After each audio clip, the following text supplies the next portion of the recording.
Kembali lagi di Yusan Academy. Belakangan ini Deno booming sekali di sosial media maupun di forum-forum online. Deno dibuat oleh orang yang sama dengan yang membuat Node.js, yaitu Ryan Dahl.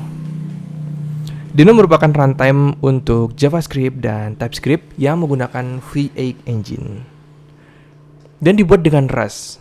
Alasan Deno ini ada dan tercipta untuk menjawab berbagai kekurangan yang ada di Node.js.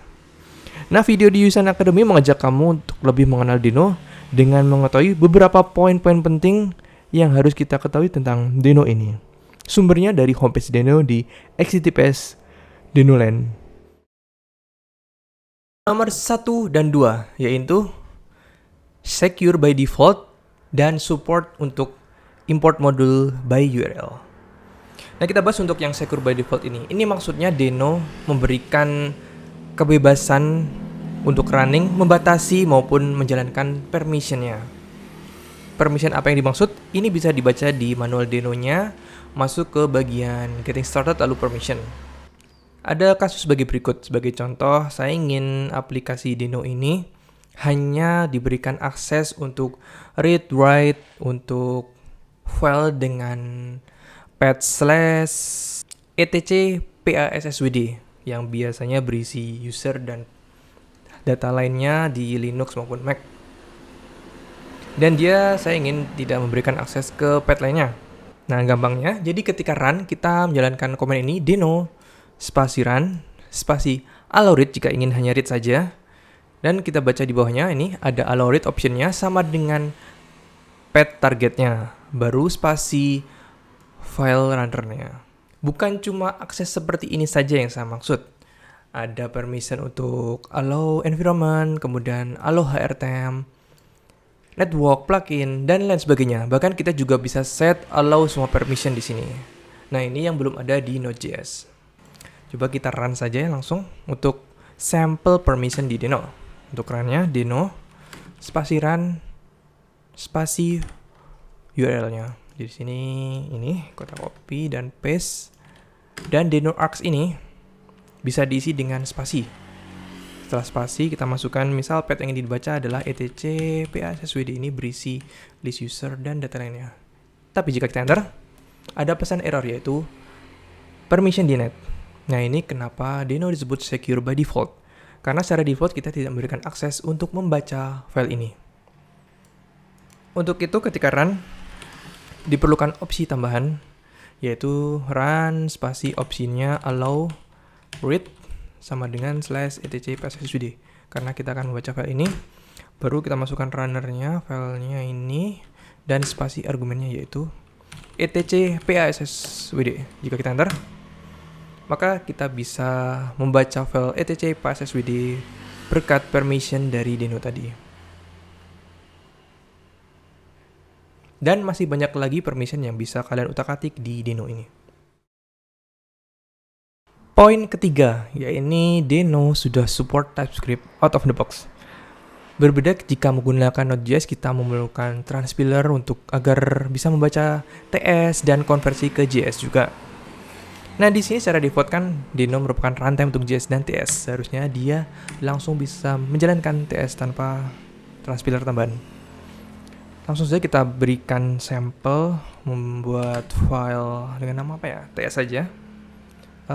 checkts.ts. Di sini saya akan buat function hello dan argumennya name saja dan dia harus string. Isinya dia akan melakukan console kombinasi string hello dan name. Seperti ini. Dan jika saya eksekusi hello, kemudian diisi dengan world, seharusnya ketika dieksekusi dia akan menampilkan hello world. Kita coba saja dengan Deno run spasi filenya tadi check.ts. Dan dia sukses menjalankan hello world. Nah, bagaimana jika kita coba ganti world-nya di sini dengan number? Seharusnya kan error ya, karena dia harus string. Kita coba save, kemudian jalankan lagi. Nah, sukses. TypeScript-nya berjalan. Bagaimana jika kita rename jadi .js? Kita keluar dulu. Di rename menjadi check.js. Ya, seharusnya error karena ini bukan JS. Dino run spasi check ts.js. Oke. Nah, selamat mencoba untuk TypeScript ini. Dan di samping itu, di luar 5 poin di homepage-nya Dino ini, saya menemukan hal menarik ya, di mana Dino secara default tuh sudah support untuk direct await tanpa menggunakan function asing. Ya, ini seperti yang kita bahas di video sebelumnya, silahkan cek di sini. Oke, sampelnya saja langsung ya. Kita buat file baru, misal v namanya direct await. Ini .js. Saya memiliki sebuah function namanya fetch data. Dan dia tuh returnnya adalah langsung promise.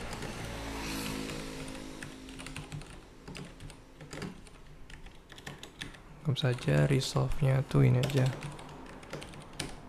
Success itu teks aja ya, string. Dan saya ingin menyimpan hasil fetch data ini ke variabel bernama response fetch data.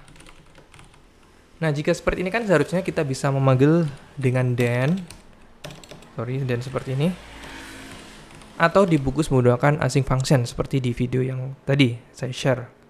Tapi jika menggunakan Dino, kita bisa langsung await seperti ini dan akan mendapatkan hasil suksesnya.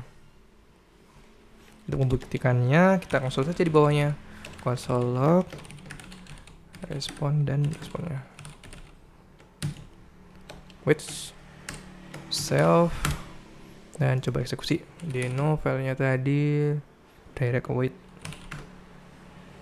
Dino run. Tada, dapat sukses dengan direct await. Menarik. Dan berikut adalah fitur keren lainnya, yaitu untuk import modul. Jika pakai Node, kita mengharuskan install terlebih dahulu di lokal, tapi di sini kita bisa langsung melakukan import by URL.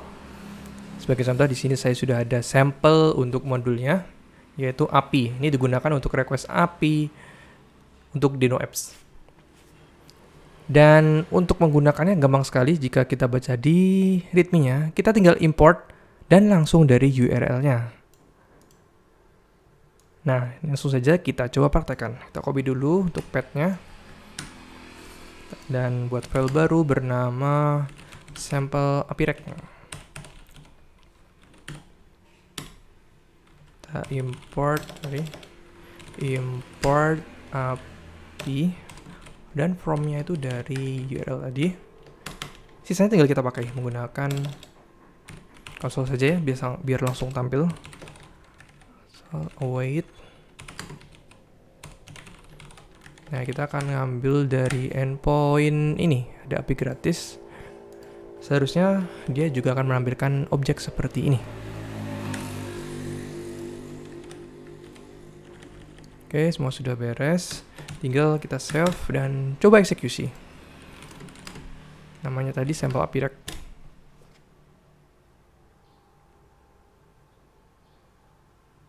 Oh ya, di sini error karena kita belum memberikan permission untuk network access ya.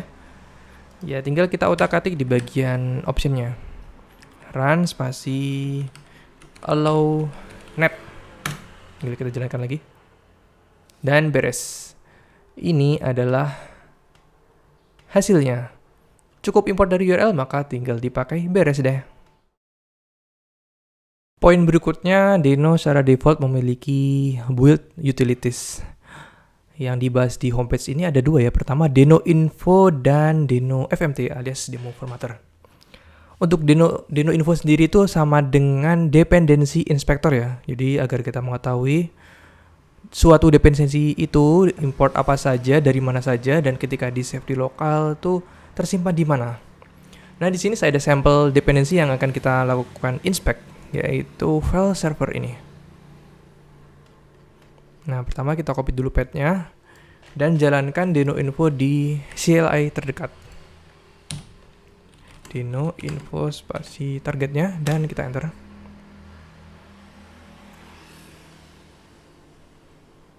Dan di sini kita akan tahu apa saja pesan-pesannya. Nah, compiled ini di mana dependensi ini terinstall di lokal atau di komputer kita. Dan sama dengan file map-nya juga, beserta apa saja sih yang dipanggil oleh dependensi yang berhubungan. Nah, ini penting sekali jika kalian sangat strict terhadap dependensi yang ingin kalian pakai. Kemudian untuk formatter sendiri, mungkin jika kalian terbiasa menggunakan linter, prettier, dan sebagainya, itu kan harus install terlebih dahulu. Nah, di Deno ini menyediakan Deno FMT, agar semuanya bisa berjalan tanpa install macam-macam. Sebagai contoh, di sini saya akan buat file bernama sample.fmt.js dan isinya itu console log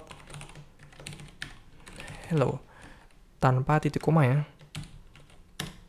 Dan apa yang terjadi jika saya eksekusi deno fmt spasi sample.fmt.js sample.fmt.js. Jadi kita coba baca lagi filenya. Sample FMT. Dan dia menambahkan titik koma agar sesuai dengan standar. Untuk hal ini bisa kalian utak-atik dengan membaca dokumentasi deno FMT. Dan poin terakhir yang bisa dibilang luar biasa yaitu modul-modul yang ada di STD alias standar modul digaransi pasti berjalan dengan Deno. Apa sih isinya? Kita buka saja ya di new tab di deno.land/std. Langsung scroll saja ke bagian bawah. Jadi modul-modul yang ada di /std ini pasti sudah direview oleh Deno Core Team dan sudah ada standarnya agar bisa berjalan dengan Deno App secara lancar. Kontribusi juga welcome, karena ini sifatnya open source. Untuk penggunaannya bisa baca juga di readme-nya. Jadi setiap rilis Deno modul pastikan menambahkan tag Deno-nya. Sebagai contoh ada v0.3.0, jadi pasti digaransi berjalan dengan normal di Deno versi yang sama yaitu v0.3.0 dan lain sebagainya.